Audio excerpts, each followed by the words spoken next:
وزیر اعلیٰ ریونت ریڈی نے اندرما ہاؤسنگ اسکیم کے تحت سب سے زیادہ پسماندہ طبقوں کو ترجیح دینے کی ہدایت دی۔ انہوں نے معذور افراد، زرعی مزدوروں، بے زمین خاندانوں اور صفائی کے عملے کو مستفیدین کے طور پر منتخب کرنے پر زور دیا۔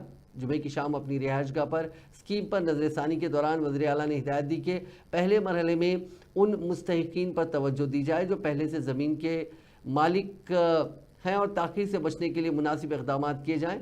ریونت ریڈی نے دیہی سیکریٹریز، منڈل سطح کے افسران اور جدید ٹیکنالوجی کے استعمال سے شفاف عمل کو یقینی بنانے پر زور دیا۔ انہوں نے اندرما ہاؤسنگ موبائل اپلیکیشن میں کسی بھی تکنیکی خرابی کو فوری طور پر ختم کرنے کی ہدایت دی اور بینیفیشریز کو بغیر کسی دقت کے عمل مکمل کرنے کا یقین دلایا۔ انہوں نے قبائلی علاقوں اور انٹیگریٹڈ ٹرائبل ڈیولپمنٹ ایجنسی کے تحت آنے والے خطوں کے لیے خصوصی کوٹا تجویز کیا تاکہ علاقائی ضروریات کا خیال رکھا جا سکے۔